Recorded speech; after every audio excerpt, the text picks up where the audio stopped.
Paul Lukas actually does this for a living. He looks at uniforms. He's the founder and editor of Uniwatch.com. What do you think of the Cleveland Browns' new edition? Dan, I think it's a great example of moving forward by going backward. They basically went back to their classic look, which they never really should have gone away from. When you look at these new uniforms, you think this is what the Cleveland Browns are supposed to look like.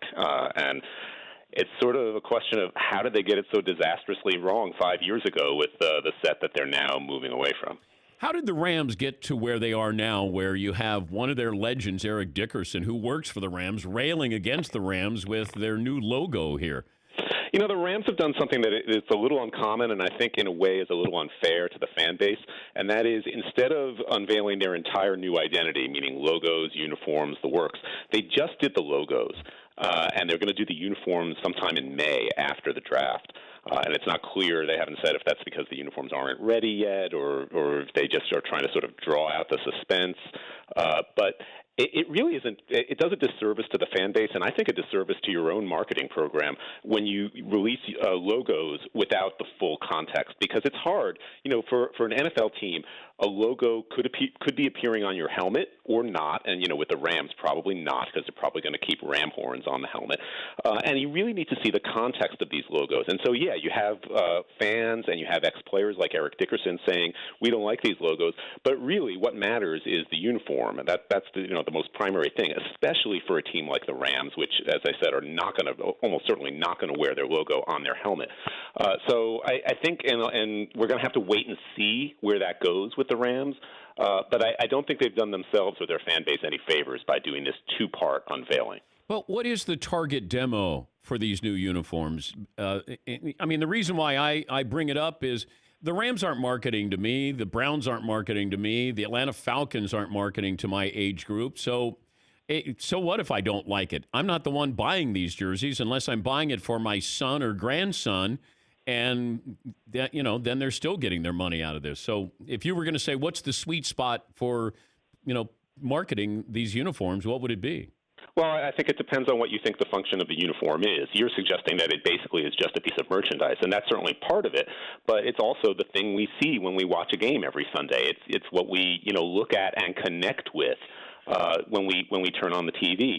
And, the famous Jerry Seinfeld line that we're all rooting for laundry is largely true. The players come and go, they get traded, they retire, but we keep rooting for that uniform no matter which player is wearing it.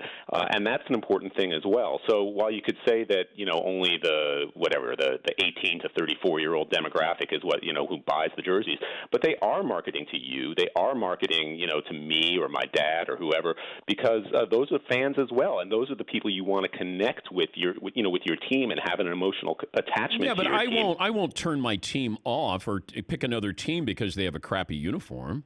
No, but you may feel like a little warmer and fuzzier about it, and that can translate to other things. I mean, you look at teams like the Packers or the Cowboys, or or the Rams for that matter. Rams fans, and I can tell you because I hear from a lot of them, Rams fans feel really strongly about that helmet with the curly ram horns on it, and they're going to be and think of the NFL.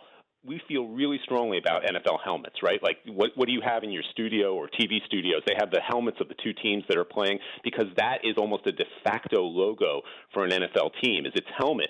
And we don't buy helmets. Helmets are not merchandise. I mean, you may buy a sticker that shows a helmet or, a mini helmet or something like that. But in general, the helmet is not a major piece of merchandise. But it's a really important piece, arguably the cornerstone of any team's visual branding program. And so I do think it goes beyond just the merchandise sales. All right, final minute here. If you ran the Buccaneers, what would you do with the uniforms? Personally, I'd go back to the creamsicles and bring back Bucko Bruce because I have a soft spot for that. But I certainly think they similar to the Browns, they rejected the sort of Nike approach of let's go newfangled, let's kind of break the mold, let's push the envelope, and let's leave people scratching their heads thinking, what the hell are you doing there? And let's go back to basics. And so they are now going back to their classic Super Bowl era uniform. And again, I think that's an improvement, even though it's a step backwards on the timeline, but I think it's a step upwards in terms of design quality. Great to talk to you again, Paul. Thanks for joining us. Always a pleasure, Dan. Thanks for having me on. That's Paul Lukas, founder and editor of Uniwatch.com.